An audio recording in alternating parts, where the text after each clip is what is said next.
বলেন আউযু বিল্লাহি মিনাশ শাইতানির রাজীম বিসমিল্লাহির রহমানির রহিম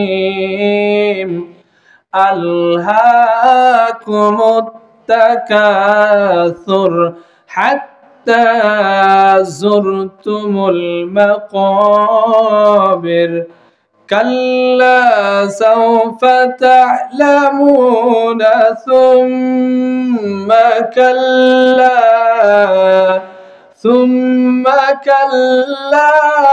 سوف تعلمون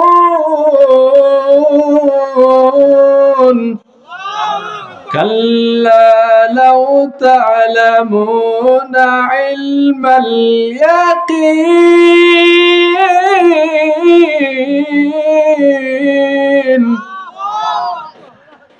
لترون الجحيم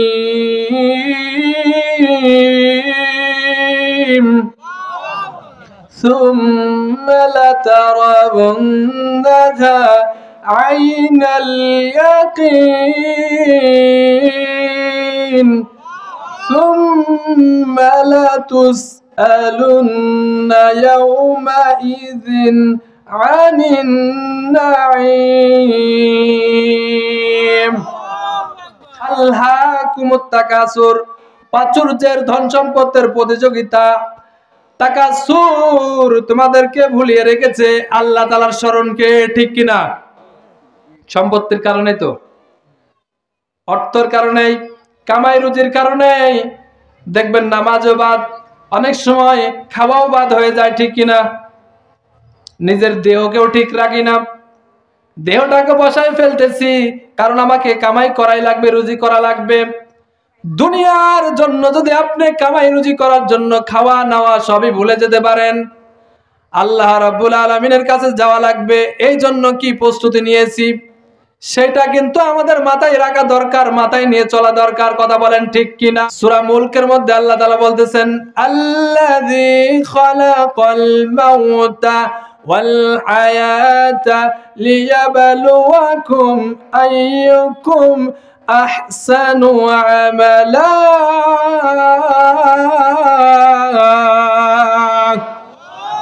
আমি বান্দাদেরকে সৃষ্টি করেছি সৃষ্টি করার পরে হায়াতও দিয়েছি মৌতও দিয়েছি জীবনও দিয়েছি মরণও দিয়েছি আল্লাহ তাআলার কাছে চলে যেতে হবে তার মাঝে যে একটা সময় দিয়েছে ওয়াল আসর ইন্নাল ইনসানা লাফি খুসর আল্লাহ তাআলা সময়ের কসম কেটে বলতেছেন আমি প্রত্যেকটা মানুষই ক্ষতির মধ্যে আছে ইল্লাল্লাযিনা আমানু ওয়া আমিলুস সালিহাত যারা আমলে ঈমান এনেছে আমলে সলিহা করেছে ধৈর্যের কথা বলেছে হকের কথা বলেছে তারা ছাড়া আর সেই কথাই এখানে বলতেছে আহসানু আমালা আহসান মানে উত্তম সুন্দর ভালো বিউটিফুল গুডনেস গুড প্লাস এই কথাই আল্লাহ তাআলা বলতেছেন যে আমি মানুষের কাছে ইবাদত চাই সেটা হচ্ছে সুন্দর উত্তম ভালো ভালো আমল সুবহানাল্লাহ বলেন উত্তম আমল আল্লাহর কাছে পছন্দনীয় কি আমল উত্তম আমল পবিত্র নিজের ঈমানটাকে শিরিক মুক্ত রাখতে হবে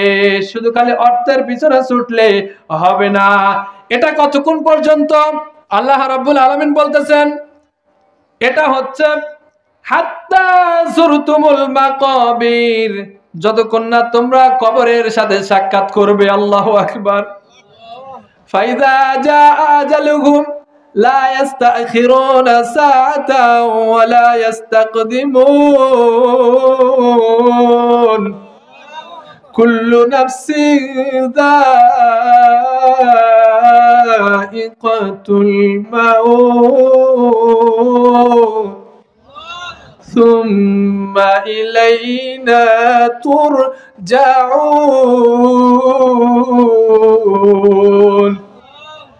إذا زلزلت الأرض زلزالها আল্লাহ কিয়ামতের ভয়াবহতার কথা বলতেছেন মৃত্যুর স্বাদ কিন্তু গ্রহণ করা লাগবে এই মৃত্যুটা যদি ভালোভাবে না হয় উত্তম আমলের দ্বারা যদি না হয় কালিমা লা ইলাহা ইল্লাল্লাহ নসিব যদি না হয় মুহাম্মাদুর রাসূলুল্লাহ যদি নসিব না হয়, তাহলে কিন্তু আমাদের দেহ থেকে আমাদের রূহটা বাড়াইতে চাবে না। তো এখান থেকে আমরা আগামীতে মৃত্যুর পরে আল্লাহ রাব্বুল আলামিনের কাছে বিনা হিসাব জান্নাত চাচ্ছি। আল্লাহ কবুল করুক, বলেন আমিন। এখন উত্তম আমল করতে হবে, হেদায়েতের পক্ষে থাকতে হবে। কবরের মধ্যে মরার পরে আমার ভাই, আমার ভাতিজা, আমার আত্মীয় স্বজন, আমার টাকা পয়সা, আমার ধন সম্পত্তি কিছুই কাজে আসবে না। তাইলে মরণের কথা বলা সহজ, উত্তম আমল যদি না করি আমাদের দেহ থেকে রূহটাকে হাতুড়ি দিয়ে পিটাইয়ে, যাদের বেঈমান মুনাফিকের মতো মৃত্যুটা হবে, উত্তম আমলের হবে না, তাদের জন্য হবে এরকম মৃত্যু। সেটা হচ্ছে আমাদের রূহটাকে বের করবে ফেরেশতারা টেনে হিচড়ে। যেরকম কেমন, আমি একটু উদাহরণ দিই। টিস্যুটার দিকে তাকান। এই টিস্যুটা কিন্তু এই বক্স থেকে আমি কিন্তু সুন্দর করে বের করলাম, একটা দুইটা তিনটা বের করে নিলাম, তাই না? এটা রেখে দিলাম মনে করেন। কিন্তু উত্তম আমল যারা করেছেন তাদের রূহটা সুন্দর করে বের করে নিয়ে যাবে কোনো কষ্ট হয়েছে নাকি? সুবহানাল্লাহ বলেন। এবার উত্তম আমল যারা করে নাই, ফেরেশতারা যখন এসে যাবে, রূহটা যখন নিতে লাগবে, তখন তারা আসতে চাইবে না, ভিতর থেকে এরকম টেনে ছেঁচড়ে ছিঁড়ে মেরে মানুষকে কষ্ট দিয়ে দিয়ে তারপরে রূহটা বের করবে। নাউজুবিল্লাহ। দ্বিতীয় নম্বর আয়াতে হাত্তা যুরতুমুল মাকাবির, আল্লাহু আকবার। কবরে না যাওয়া পর্যন্ত, কবরের সাথে সাক্ষাৎ না করার পর্যন্ত অহংকার, অহমিকা, দাম্ভিকতা, গৌরব, ঐতিহ্য, ঔরস এগুলো আমাদের মধ্যে থেকে বের হবে না। এই জন্য কবরে যাওয়ার আগে আমাদেরকে সোজা হওয়ার দরকার আছে না নাই? কথা বলেন ঠিক কিনা? কত জানাজার পড়েছি নামাজ, দিয়েছি কত দাফন, কত জানাজার পড়েছি নামাজ, দিয়েছি কত দাফন, কোথায় জানি আছে আমারও তৈরি সাদা কাফন, তৈরি সাদা কাফন। ঠিক কিনা বলেন? আমাদের আত্মীয় স্বজনের মৃত্যু এভাবে থাকবে, তারপরে বয়স আর অবয়স নাই, কখন চলে যেতে হবে। কথা বলেন না কেন? আপনি বেঁচে থাকবেন বলতে পারবেন? আমি বেঁচে থাকবো বলতে পারবো? আরো আমার বন্ধুরা আছে আমার বয়স, আমার থেকে ছোট, তারাও মৃত্যুবরণ করেছে, তারাও মৃত্যুবরণ করেছে। এজন্য আমাদেরকে উচিত যে আমার কবরের সাক্ষাৎ পাওয়ার আগে আমাদেরকে আল্লাহ রাব্বুল আলামিনের স্মরণ করতে হবে বেশি বেশি। আল্লাহ তাআলাকেই আমাদেরকে মেনে চলতে হবে। কি বলেছি? ইন্নাল্লাযীনা ক্বালু রাব্বুনাল্লাহ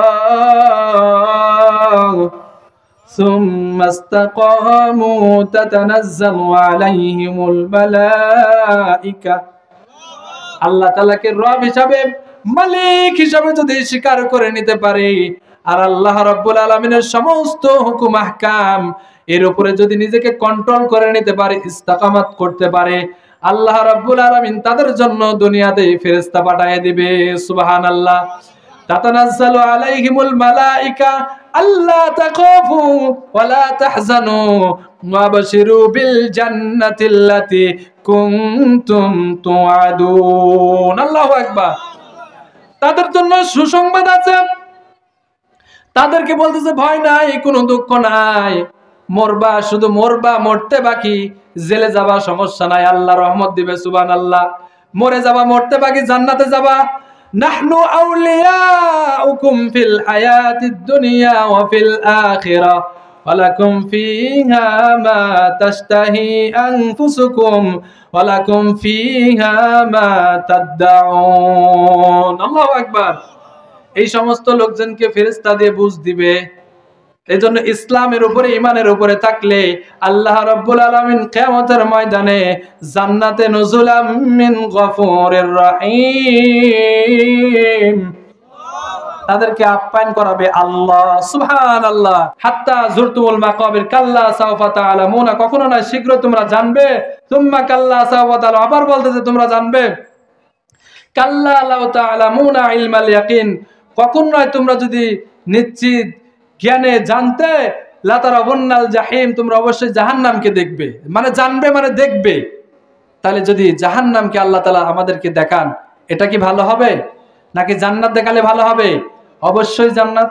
এই জান্নাতের দিকে আমাদের যেতেই হবে, জান্নাতের দিকে আমাদেরকে যেতেই হবে। খায়রুকুম মান তাআল্লামাল কুরআনা ওয়া আল্লামা আও কামা ক্বালান নাবিয়্যু আলাইহিস সালাতু ওয়াস সালাম।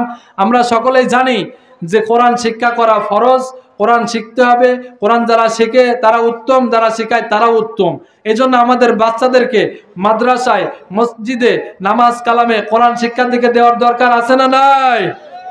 যদি না দেন তাতে ক্ষতি হবে অনেক। তার মধ্যে দুইটা বলতেছি, সে আপনার কথা শুনবে না, সে অবাধ্য হয়ে যাবে, সে জাহান্নামের দিকে যাবে। একটা অবাধ্য হয়ে যাবে, সে জাহান্নামের দিকে চলে যাবে। 2 নম্বর, তাহলে আপনি বুঝে দেখেন, আপনার অবাধ্য হওয়াই সন্তানকে চান নাকি আপনার বাধ্য হোক সন্তান, এটা চান? কথা বলেন। সন্তান বাধ্য হোক এটাই কিন্তু চান। আমাদেরকে বেশি বেশি আল্লাহ রাব্বুল আলামিনের রহমতের ছায়ার নিতে আসতে হবে। লা তাকনাতু মির রাহমাতিল্লাহ, বান্দা তোমরা আমার রহমত থেকে নিরাশ হয়ো না। আমার কাছে তোমরা মাপ চাও, বেশি বেশি ক্ষমা চাও, আমি আল্লাহ রাব্বুল আলামিন রহমত দিয়ে তোমাদেরকে মাফ করে দেব। সুবহানাল্লাহ।